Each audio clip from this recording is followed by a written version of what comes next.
अस्सलाम वालेकुम। कैसे हैं आप सब लोग? उम्मीद करते हैं कि सब ठीक होंगे। अल्हम्दुलिल्लाह मैं भी ठीक हूँ। सुबह हो गई है, नाश्ता मेरा होने लगा है। बच्चों ने तो कर लिया। हुबान मुझे फ्रिज से सालन ला दो। हाँ नहीं, दूसरा पड़ा होगा। यही वाला लिया। ये रात को मैंने मंगवाया था शवारमा, जो कि मैं खाया नहीं क्योंकि मैं सो गई थी। और फिर ये अभी निकाला। हुबान की नज़र पड़ गई है। हाफ़ उसको देते हैं और फिर हाफ़ मैं थोड़ी देर तक खाऊंगी।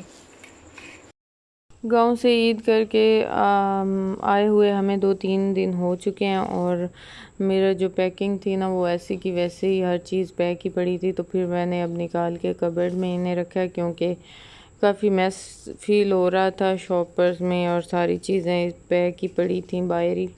तो उन्हें उनकी अपनी अपनी जगह पे ठिकानों पे लगाया है।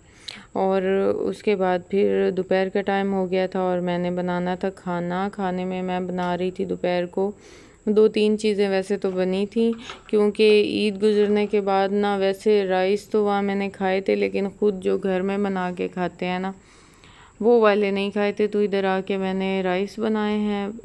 वैसे तो व्लॉग्स मेरे एडवांस ही चल रहे हैं आजकल। मैंने कुछ ना पटड़ी पे आई हुई हूँ, डेली की व्लॉगिंग, डेली का अपलोड व्लॉग करने की कोशिश कर रही हूँ। और काफ़ी टाइम ना, 4-5 दिन 6 दिन जो भी हम गांव में रहे हैं तो मेरे मिसिंग थे व्लॉग्स, तो वो वाले सारे बने हुए मेरे मोबाइल में थे। हमारे किचन में बन रहा है सालन, जो कि मैं बना रही हूँ। और सालन में है, वैसे तो ईद के बाद भी कुछ टाइम ना गोश्त लगातार बनते ही रहता है। लेकिन हमारे घर में जो है ना, वो गोश्त के साथ कुछ ना कुछ सब्ज़ी भी होती है। ये देखें, लग देखने में रहा है चिकन है, जैसे चिकन की गोल गोल बोटियाँ होती हैं, लेकिन ये चिकन बिल्कुल भी नहीं है। ये कद्दू अम्मी ने फ्रीज़ किया हुआ था, तो ये कद्दू निकाला है। उस दिन ज़्यादा अब्बू लेके आ गए थे, तो फिर कुछ बनाया, जो बच गया था फिर ख़राब होने का था ख़तरा। तो अम्मी ने इसके ना पीसेस करके और इसे फ्रीज़ कर दिया। ये देखें इस तरह। तो ये कद्दू गोश्त के साथ बनेगा। गोश्त मैंने यहाँ गला लिया। ये देखें, इसमें लहसुन प्याज डाल के मैंने गोश्त को गला लिया। थोड़ी सी यखनी निकाल के इसमें ऑयल डाल के ये भी ऐड करते हैं, थोड़ी भुनाई करते हैं, और फिर यखनी डाल के 2 मिनट के लिए कद्दू को गलाते हैं, और फिर ये हमारा सालन मज़ेदार सा रेडी हो जाएगा। और अम्मी ने ये 7 अम्बियाँ काट के रखी हुई हैं, छील के रखी हुई हैं। इनका बनाना है वो हमने मीठा मुरब्बा जो बनता है। हाँ, ये हैं बड़े मज़े के, ये वाले आम होते हैं। ये चौंसा है, तो इसका बनेगी वो। आए तो ये किसी चटनी के लिए थी, जैसे बॉयल करके कोई चटनी अम्मी ने बनानी थी ख़ास किस्म की। लेकिन ये चौसा आम बाई चांस आ गया था, तो ये बड़ा मज़े का टेस्टी होता है। थोड़ी थोड़ी ये मीठी भी थी, तो फिर मैंने कहा कि अम्मी इसका मुरब्बा बना दें, बड़ा अच्छा बनेगा। तो अब ये छील के रखी हुई हैं, तो अब किसी भी टाइम अम्मी इसे, मैं सालन बना लूँ तो उसके बाद अम्मी इसे बनाएंगी। यहाँ जी मैंगो गलने के लिए चढ़ा दिए हैं इनका, वो फिर बनेगा शीरा, और फिर इसे हम बनाएंगे इसका मुरब्बा।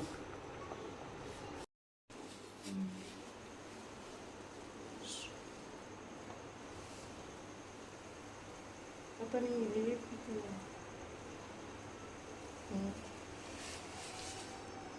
किराए कितना लग दी। हाँ, बस इतनी काफ़ी है।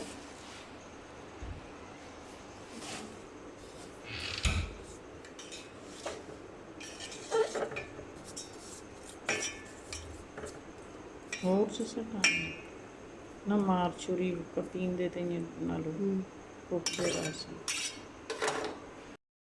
ये देखिए, इतना मज़े का ये बन चुका है, अब बिल्कुल रेडी हो गया।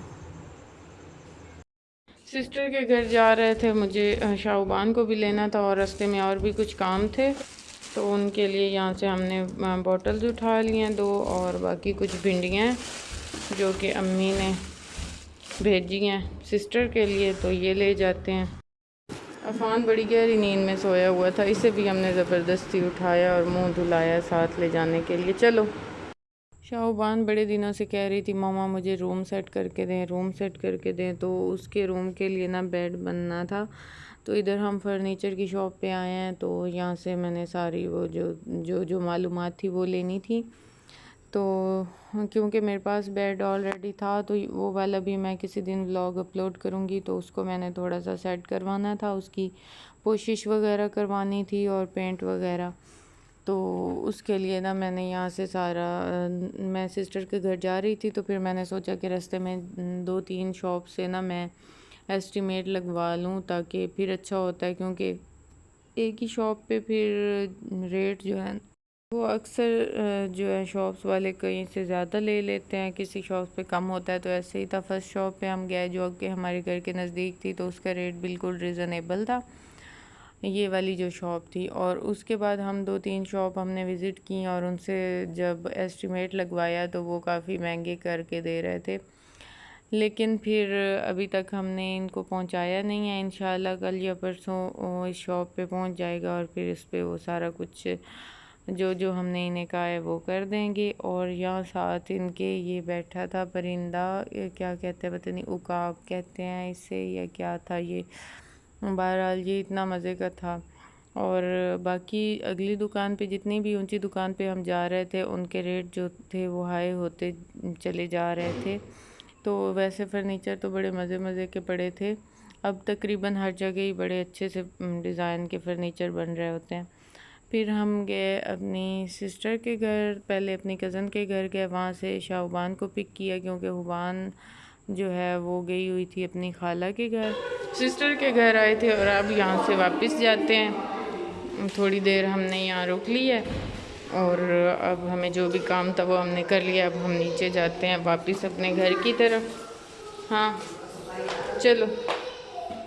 घर पहुँचे तो इतनी मज़े का मौसम बन गया था, शाम हुई तो बारिश हल्की हल्की आना स्टार्ट हो गई और फिर इतनी ज़्यादा हवा अच्छी चल रही थी, इतनी प्यारी कि मैं छत पे आके यहाँ खिड़की खोल के बैठ गई और मौसम एंजॉय करने लगी। और बच्चे भी मेरे साथ फिर टेरेस पे चढ़ गए थे और ये भी बड़ा एंजॉय कर रहे थे। इतनी शदीद गर्मी में थोड़ा सा भी मौसम अच्छा होता है तो फिर हर कोई बहुत ज़्यादा मौसम को एंजॉय करता है। तो और इतनी ज़्यादा ठंडी हवा लग रही थी, बहुत मज़ा आ रहा था यहाँ बैठ के। और इधर नीचे ऊँट वाले आए हुए थे जो कि बच्चों को पैसे लेके और सवारी करवा रहे थे ऊँट की, तो फिर बच्चे बड़ा एंजॉय कर रहे थे ये चीज़ भी देख के। ऊँट इतने कमज़ोर लग रहे थे कि वो, मुझे नहीं लगता था कि वो ज़्यादा बड़े बच्चों को तो वो उठा सकते थे, तो इसलिए ना वो छोटे छोटे बच्चों को ही बिठा रहे थे क्योंकि वो इतने कमज़ोर से थे। और बस यही थी मेरी आज की वीडियो। आई होप कि आप लोगों को पसंद आई होगी, अगर पसंद आई हो तो लाइक और सब्सक्राइब ज़रूर कीजिएगा। अपना रखिएगा ढेर सारा ख्याल, मुझे रखिएगा दुआओं में याद। मिलेंगे नेक्स्ट व्लॉग में, तब तक के लिए अल्लाह हाफिज़।